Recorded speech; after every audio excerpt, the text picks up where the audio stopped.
Gita IAS, जहां सपनों को पंख मिलते हैं। आप सुन रहे हैं who on the oil Wars, किताब की हिंदी ऑडियो बुक समरी। लेखक एंडी स्टर्न। कैसे सरकारों ने तेल अधिकारों के लिए युद्ध छेड़े, काला सोना, लाल खून। नमस्कार मेरे प्यारे दोस्तों, आपका स्वागत है उस रोमांचक और चौंकाने वाली यात्रा में जो हमें पिछले 100 सालों के इतिहास के उन अंधेरे कोनों में ले जाएगी जहां काले सोने के लिए खून की नदियां बहाई गईं। आज हम बात करने वाले हैं एंडी स्टर्न की किताब who won the oil Wars के बारे में। ये किताब उस सच्चाई से पर्दा उठाती है जिसे अक्सर इतिहास की किताबों में नज़रअंदाज कर दिया जाता है कि पिछले 100 सालों में दुनिया में जितने भी बड़े युद्ध हुए उनमें से अधिकांश के पीछे तेल की चाहत थी। कोयले की जगह जब तेल ने ली तो ये दुनिया की सबसे कीमती चीज बन गया, और इस कीमती चीज पर कब्जा करने के लिए सरकारों ने एक दूसरे से युद्ध किए, बहुराष्ट्रीय कंपनियों ने भ्रष्ट शासकों का समर्थन किया और लाखों निर्दोष लोगों की जानें चली गईं। एंडी स्टर्न और उनकी सह लेखिका लुईस गेल ने इस किताब में उन सभी साजिशों, षड्यंत्रों और युद्धों का खुलासा किया है जो तेल के लिए लड़े गए। तो चलिए दोस्तों, इस रोमांचक यात्रा पर हम साथ साथ चलते हैं। भाग 1, साम्राज्यों का विभाजन और काले सोने की खोज। 20वीं सदी की शुरुआत। दुनिया का नक्शा बदल रहा था। ब्रिटेन, फ्रांस और जर्मनी जैसी यूरोपीय शक्तियां अपने साम्राज्यों का विस्तार करने में लगी थीं, लेकिन अब उनके पास एक नया लक्ष्य था। काला सोना यानी तेल। कोयले की जगह तेल ने लेना शुरू कर दिया था, और जिनके पास तेल होगा वे दुनिया पर राज करेंगे। एंडी स्टर्न बताते हैं कि कैसे ब्रिटेन, फ्रांस और जर्मनी ने 20वीं सदी की शुरुआत में दुनिया के तेल भंडारों को आपस में बांटने की कोशिश शुरू कर दी। मध्य पूर्व में, जहां आज तेल के सबसे बड़े भंडार हैं, वहां उस समय ओटोमन साम्राज्य का कब्जा था, लेकिन यूरोपीय शक्तियां पहले से ही इस क्षेत्र में अपने पैर जमाने की कोशिश कर रही थीं। तेल सिर्फ एक ईंधन नहीं था, यह शक्ति का प्रतीक था। जिसके पास तेल होगा उसके पास सेना होगी, उसके पास उद्योग होंगे, उसके पास दुनिया पर राज करने की ताकत होगी। इसलिए तेल के लिए संघर्ष अपरिहार्य था। भाग 2, विश्व युद्ध। तेल के लिए महासंग्राम। प्रथम विश्व युद्ध में तेल की भूमिका को अक्सर नजरअंदाज कर दिया जाता है, लेकिन सच्चाई यह है कि यह युद्ध काफी हद तक तेल के लिए लड़ा गया था। ब्रिटेन की शाही नौसेना ने कोयले से तेल पर स्विच कर लिया था और उसे तेल की नियमित आपूर्ति चाहिए थी। मध्य पूर्व के तेल क्षेत्रों पर कब्जा करना ब्रिटेन की रणनीति का अहम हिस्सा था। द्वितीय विश्व युद्ध में तो तेल और भी केंद्रीय भूमिका में आ गया। हिटलर की सेना को तेल की सख्त जरूरत थी, और यही वजह थी कि उसने रूस के तेल क्षेत्रों पर कब्जा करने के लिए सेना भेजी। जापान ने अमेरिका के पर्ल हार्बर पर हमला किया, उसके पीछे भी एक बड़ी वजह तेल थी। एंडी स्टर्न लिखते हैं कि पर्ल हार्बर पर हमला कथित तौर पर कम से कम आंशिक रूप से इंडोनेशियाई तेल को अमेरिका तक पहुंचने से रोकने के लिए किया गया था। जापान को तेल की सख्त जरूरत थी, और अमेरिका ने उस पर तेल प्रतिबंध लगा दिया था। जापान के पास दो ही रास्ते थे, या तो वह अपनी विस्तारवादी नीतियों को छोड़ दे या फिर युद्ध करे। उसने युद्ध का रास्ता चुना। तेल के लिए यह महासंग्राम था। लाखों लोग मारे गए सिर्फ इसलिए कि कुछ देशों को तेल चाहिए था। भाग 3, स्वेज संकट। जब तेल ने साम्राज्यों को घुटने टेकने पर मजबूर कर दिया। 1956 का स्वेज संकट तेल की राजनीति का एक और उदाहरण है। मिस्र के राष्ट्रपति नासिर ने स्वेज नहर का राष्ट्रीयकरण कर दिया। ये नहर यूरोप को तेल की आपूर्ति के लिए बेहद अहम थी। ब्रिटेन और फ्रांस ने इजरायल के साथ मिलकर मिस्र पर हमला कर दिया। एंडी स्टर्न बताते हैं कि षड्यंत्र सिद्धांतकारों का मानना है कि स्वेज संकट के पीछे भी तेल ही था। ब्रिटेन और फ्रांस मध्य पूर्व के तेल पर अपनी पकड़ खोते हुए देख रहे थे। नासिर न केवल स्वेज नहर का राष्ट्रीयकरण कर रहे थे, बल्कि वह अरब राष्ट्रवाद का प्रतीक बनते जा रहे थे, जो पश्चिमी हितों के लिए खतरा था। लेकिन इस बार दुनिया बदल चुकी थी। अमेरिका और सोवियत संघ ने ब्रिटेन और फ्रांस पर हमला बंद करने का दबाव डाला। यह संकेत था कि पुराने साम्राज्य अब दुनिया पर राज नहीं कर सकते। तेल अब एक नए दौर में प्रवेश कर रहा था। भाग 4, ओपेक का उदय और शीत युद्ध के छद्म युद्ध। 1960 में ओपेक पेट्रोलियम निर्यातक देशों का संगठन का गठन हुआ। तेल उत्पादक देशों ने महसूस कर लिया था कि उन्हें एकजुट होना होगा ताकि वे अपने तेल की कीमत खुद तय कर सकें, न कि बहुराष्ट्रीय कंपनियां। यह तेल के इतिहास में एक महत्वपूर्ण मोड़ था। शीत युद्ध के दौरान मध्य पूर्व अमेरिका और सोवियत संघ के बीच छद्म युद्धों का मैदान बन गया। एंडी स्टर्न बताते हैं कि मध्य पूर्व के महत्व ने अमेरिका और सोवियत संघ को इस क्षेत्र के राज्यों के बीच संघर्षों में खींच लिया। यह सिर्फ विचारधारा का सवाल नहीं था, यह तेल का सवाल था। दोनों महाशक्तियां चाहती थीं कि मध्य पूर्व के तेल पर उनका प्रभाव हो, इसलिए उन्होंने स्थानीय शासकों का समर्थन किया, उन्हें हथियार बेचे और उनकी सेनाओं को प्रशिक्षित किया। इस क्षेत्र में जितने भी युद्ध हुए, ईरान इराक युद्ध, लेबनान गृह युद्ध और दूसरे, उन सब में महाशक्तियों की छाया थी। भाग 5, बहुराष्ट्रीय कंपनियों का अंधेरा चेहरा। एंडी स्टर्न की किताब का एक बड़ा हिस्सा बहुराष्ट्रीय तेल कंपनियों की भूमिका की पड़ताल करता है। ये कंपनियां सिर्फ व्यापार नहीं कर रही थीं, बल्कि वे देशों की राजनीति में हस्तक्षेप कर रही थीं, भ्रष्ट शासकों का समर्थन कर रही थीं और स्थानीय संघर्षों को हवा दे रही थीं। लेखक फ्रांसीसी तेल कंपनी एल्फ के घोटालों का उदाहरण देते हैं।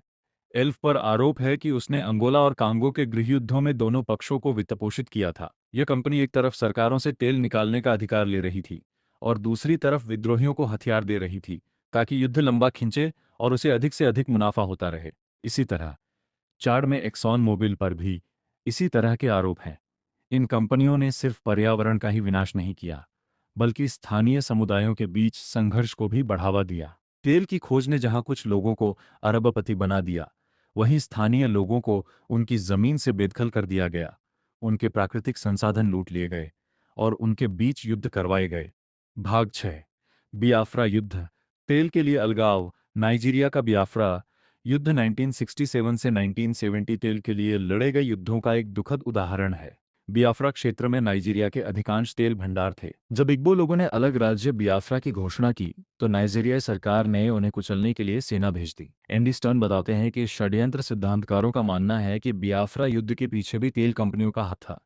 ब्रिटिश तेल कंपनी शेल का बियाफ्रा में बड़ा निवेश था। जब बियाफ्रा अलग हुआ तो शेल को डर था कि उसके तेल के अधिकार खतरे में पड़ सकते हैं, इसलिए उसने नाइजीरियाई सरकार का समर्थन किया। यह युद्ध 3 साल तक चला। लाखों लोग भूख और बीमारी से मर गए। पश्चिमी देशों ने बियाफ्रा की मदद नहीं की क्योंकि उनके तेल हित नाइजीरियाई सरकार से जुड़े हुए थे। तेल ने एक बार फिर दिखा दिया कि उसके आगे मानवता की कोई कीमत नहीं। भाग 7। अफ्रीका में तेल का शोषण। एंडी स्टर्न की किताब का एक बड़ा हिस्सा अफ्रीका में तेल की खोज और उसके परिणामों पर केंद्रित है। अंगोला, नाइजीरिया, चाड, कांगो, इन सभी देशों में तेल की खोज ने संघर्ष और अशांति को जन्म दिया। लेखक बताते हैं कि तेल कंपनियों ने इन देशों में भ्रष्ट शासकों का समर्थन किया, जिन्होंने तेल की कमाई का इस्तेमाल अपने लोगों की भलाई के लिए नहीं, बल्कि अपनी सेनाओं को मजबूत करने और विद्रोहियों को कुचलने के लिए किया। इससे गृहयुद्ध भड़के, लाखों लोग मारे गए और पूरा क्षेत्र अस्थिर हो गया। तेल ने अफ्रीका में संसाधन अभिशाप को जन्म दिया। जिन देशों के पास प्राकृतिक संसाधन थे, वे उन देशों से अधिक गरीब और अधिक अस्थिर हो गए जिनके पास संसाधन नहीं थे। तेल की कमाई ने भ्रष्टाचार को बढ़ावा दिया, लोकतंत्र को कमजोर किया और संघर्ष को बढ़ावा दिया। भाग 8। लैटिन अमेरिका में तेल संघर्ष। किताब का अंतिम भाग लैटिन अमेरिका में तेल की खोज और उसके प्रभावों पर केंद्रित है। वेनेजुएला, ब्राजील, इक्वाडोर, इन सभी देशों में तेल के बड़े भंडार हैं। एंडी स्टर्न सवाल उठाते हैं कि क्या यहाँ भी वही कहानी दोहराई जाएगी जो अफ्रीका और मध्य पूर्व में देखी गई। लैटिन अमेरिका में तेल ने भी संघर्ष को जन्म दिया है। वेनेजुएला में तेल की कमाई ने भ्रष्टाचार को बढ़ावा दिया और देश को आर्थिक संकट में डाल दिया। इक्वाडोर में तेल की खोज ने स्वदेशी समुदायों की जमीन छीन ली और पर्यावरण को नष्ट कर दिया। लेखक चेतावनी देते हैं कि लैटिन अमेरिका में बड़े पैमाने पर तेल निकालने का क्षेत्रीय संघर्षों और पर्यावरण पर क्या प्रभाव पड़ेगा, ये देखना बाकी है। लेकिन इतिहास हमें बताता है कि तेल जहां भी गया उसने संघर्ष और विनाश का रास्ता छोड़ा। भाग 9। पर्यावरण विनाश और स्थानीय समुदाय। तेल की खोज और निष्कर्षण ने जहां संघर्ष को बढ़ावा दिया, वहीं इसने पर्यावरण का भी भारी विनाश किया। एंडी स्टर्न बताते हैं कि तेल कंपनियों ने न केवल भारी पर्यावरणीय तबाही मचाई, बल्कि स्थानीय संघर्षों को भी जन्म दिया। नाइजर डेल्टा में शेल द्वारा दशकों तक तेल निकालने से वहां की जमीन और पानी इतने प्रदूषित हो गए कि स्थानीय लोग न तो खेती कर सकते थे और न ही मछली पकड़ सकते थे। जब उन्होंने विरोध किया तो उन्हें सेना के दमन का सामना करना पड़ा। हजारों लोग मारे गए। अमेज़न के जंगलों में तेल की खोज ने स्वदेशी समुदायों को उनकी पैतृक जमीन से बेदखल कर दिया। उनकी संस्कृति नष्ट हो गई, उनके लोग बीमार पड़ गए और उनका जीवन तबाह हो गया। तेल कंपनियों ने उनकी चिंता नहीं की, उन्हें सिर्फ तेल चाहिए था। भाग 10। तेल युद्धों का भविष्य। किताब के अंत में एंडी स्टर्न भविष्य की ओर देखते हैं। दुनिया में तेल के भंडार सीमित हैं और उन पर कब्जा करने की होड़ जारी है। लेखक सवाल उठाते हैं कि जब तेल के नए स्रोत खोजे जाएंगे, खासकर लैटिन अमेरिका और उपसहारा अफ्रीका में, तो उन क्षेत्रों पर क्या प्रभाव पड़ेगा? क्या इतिहास खुद को दोहराएगा? क्या तेल फिर से युद्ध और संघर्ष का कारण बनेगा? क्या बहुराष्ट्रीय कंपनियां फिर से स्थानीय समुदायों का शोषण करेंगी और पर्यावरण का विनाश करेंगी? लेखक को डर है कि ऐसा ही होगा। जब तक दुनिया तेल पर निर्भर रहेगी, तब तक तेल के लिए संघर्ष जारी रहेगा। ये संघर्ष सिर्फ युद्ध के मैदान तक सीमित नहीं है, ये राजनीतिक गलियारों में, कॉरपोरेट बोर्डरूम में और अंतर्राष्ट्रीय संगठनों में भी लड़ा जा रहा है। समापन। तो कौन जीता ये तेल युद्ध? तो दोस्तों, एंडी स्टर्न की किताब who won the oil Wars के अंत में सवाल आता है, आखिर ये तेल युद्ध कौन जीता? इसका कोई सीधा जवाब नहीं है। तेल कंपनियों ने अरबों डॉलर कमाए, उनके शेयरधारक अमीर हुए, भ्रष्ट शासकों ने अपने स्विस बैंक खाते भरे, लेकिन आम आदमी, वह तो हारा ही। लाखों लोग मारे गए, करोड़ों लोग बेघर हुए, पूरे देश तबाह हुए, पर्यावरण नष्ट हुआ, और यह सब सिर्फ इसलिए कि कुछ लोगों को काला सोना चाहिए था। किताब हमें यह सवाल करने पर मजबूर करती है कि क्या यह सब जरूरी था? क्या तेल की कीमत इतनी अधिक होनी चाहिए थी? और क्या हम इस चक्र को तोड़ सकते हैं? शायद इसका जवाब हमारे पास नहीं है, लेकिन इतिहास को जानना, सच्चाई को समझना और उन साजिशों से अवगत होना, ये हमारी जिम्मेदारी है। एंडी स्टर्न ने इस किताब में वही किया है। उन्होंने एक सदी के तेल युद्धों का लेखा जोखा पेश किया है और हमें सोचने पर मजबूर किया है कि आखिर यह सब क्यों हुआ। धन्यवाद। नमस्कार। ऐसी ही दिल को छू लेने वाली किताबों से जुड़ने के लिए हमारे चैनल को सब्सक्राइब करें, क्योंकि अच्छी किताबें दिल ही नहीं, रूह तक उतर जाती हैं। धन्यवाद।